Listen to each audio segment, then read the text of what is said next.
नमस्कार दोस्तों, हमारी आज की कहानी है नौकर का कर्ज। रोहन, तुम स्कूल जाओगे या नहीं? माँ की आवाज़ सुनकर रोहन ने गुस्से में कहा, नहीं, मैं स्कूल नहीं जाऊंगा। ममता जी को बहुत गुस्सा आया, लेकिन अपने गुस्से को कंट्रोल करके उन्होंने कहा, बेटा, स्कूल नहीं जाओगे तो बड़े होकर क्या बनोगे? क्या मेरी तरह मेहनत मजदूरी करोगे? हाँ माँ, मैं अभी से काम करना चाहता हूँ। आपको काम करता देख मुझे बहुत दुख होता है। रोहन की आंखें नम थी। यह सुनकर ममता जी की भी आंखें नम हो चली थी। पहले पति की बीमारी से जूझती रही, कभी किसी अस्पताल में दिखाया, कभी किसी में। बाद में पता लगा कि दोनों किडनी फेल हो चुकी है। 1 साल पहले वे चल बसे। तब से घरों में काम करके किसी तरह अपने 8 साल के बेटे को पढ़ाना चाहती थी। ममता जी ने रोहन को समझाते हुए कहा, बेटा, मेरी चिंता छोड़ दे, मैं सब कर लूंगी, बस तू किसी तरह अपनी पढ़ाई पूरी कर ले, फिर हमारे पहले जैसे दिन आ जाएंगे। तुझे याद है तेरे पापा कितने अच्छे से हमें रखते थे? उनके बीमार पड़ते ही सब कुछ बिक गया। अब तो बस ये मकान ही बाकी है, इसे बचाए रखना है। तो मुझे तो काम करना ही पड़ेगा, नहीं तो हम सड़क पर आ जाएंगे। रोहन बोला, माँ, इस समय हमें पैसों की जरूरत है। पापा की बीमारी में जो कर्ज लिया था वो कैसे चुकेगा? जब कर्जदार आकर तुम्हें गालियां सुनाते हैं तो मुझसे बर्दाश्त नहीं होता। ममता जी बोली, बेटा, सब धीरे धीरे चूक जाएगा, मैं तेरी जिंदगी बर्बाद नहीं कर सकती। तू मेरी बात मान, पढ़ना मत छोड़। रोहन उनकी बात को नजरअंदाज करते हुए बोला, माँ, आपको पता है कितनी फीस है मेरे स्कूल की? पापा ने इतने बड़े स्कूल में दाखिला करा दिया, वहाँ की फीस में आपकी आधे महीने की कमाई चली जाती है, कर्ज कैसे उतरेगा? ममता जी भी मन ही मन यह बात समझती थी।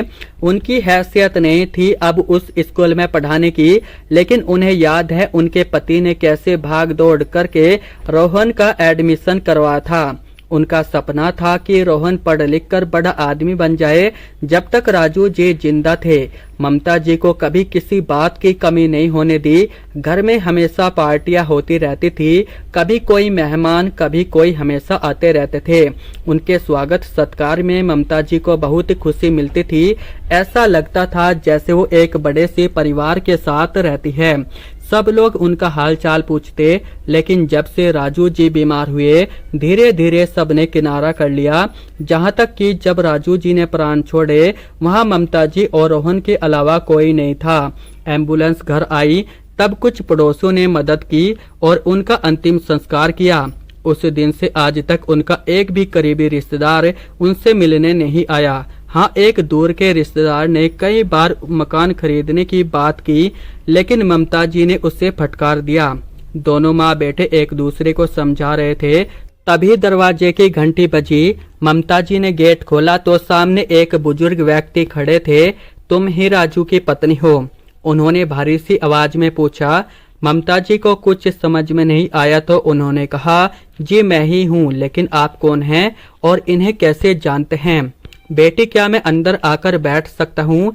बहुत दूर से आया हूँ, क्या मुझे एक गिलास पानी मिल सकता है? एक ही सांस में सब कुछ बोलकर वे बुजुर्ग जवाब का इंतजार करने लगे।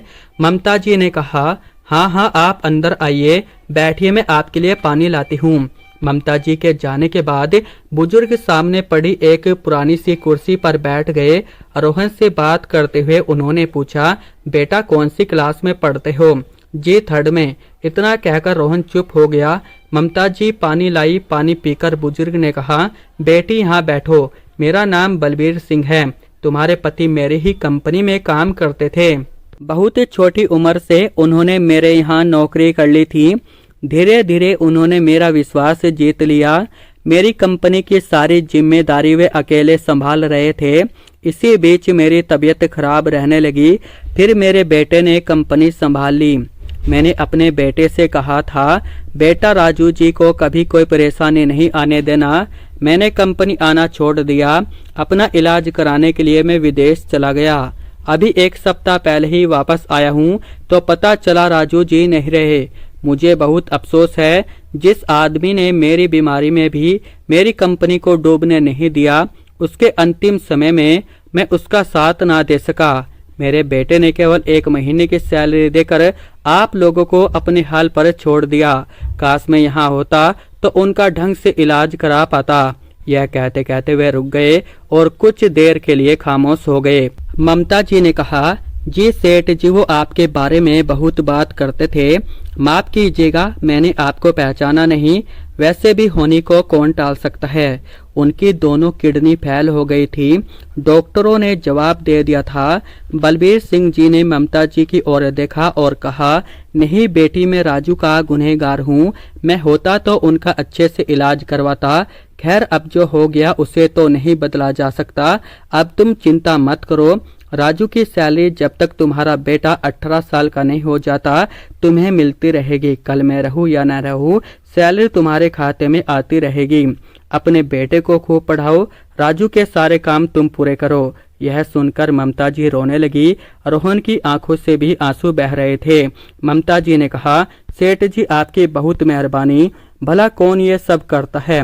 मरते समय भी उन्होंने कहा था, काश सेठ जी होते तो मेरा ध्यान रखते। लेकिन उन्हें क्या पता था उनके सेठ जी उनके जाने के बाद भी उनका ख्याल रख रहे हैं। बलबीर सिंह जी बिना कुछ बोले चल दिए। जाते जाते उन्होंने कहा, बेटा, पढ़ लिख कर अपने पिता जैसा बनना। जिनकी कमी हम आज भी महसूस करते हैं। उनके जाने के बाद रोहन अपनी माँ से लिपट गया। माँ, मैं खूब पढ़ूंगा, कल से स्कूल जाऊंगा। अगले दिन ही ममता जी के अकाउंट में सैलरी आ गई। इसी तरह कई महीने बीत गए। एक दिन ममता जी के मन में आया कि एक बार बलबीर जी से मिलकर उनका शुक्रिया अदा कर दिया जाए। वो पता मालूम करते करते उनके बंगले के पास पहुंची। चौकीदार से पता किया तो पता लगा वे जब विदेश से आए थे उसके 15 दिन बाद ही उनकी तबीयत बिगड़ गई और वे चल बसे। ममता जी की आंखों से आंसू बह रहे थे। क्या वो केवल उनका भला करने ही आए थे या अपना कर्ज उतारने। यही सब सोचकर वे घर की ओर चल दी। इसके बाद भी हर महीने सैलरी आती रही। रोहन की पढ़ाई बहुत अच्छे से चल रही थी। जब भी ममता जी सैलरी के पैसे बैंक से निकालती उनकी आंखें नम हो जाती थी। तो दोस्तों, आपको ये कहानी कैसी लगी? इस वीडियो को लाइक शेयर कमेंट करके जरूर बताइएगा और चैनल पर नए हो तो चैनल को सब्सक्राइब करके बेल आइकन को भी ऑन कर दीजिएगा।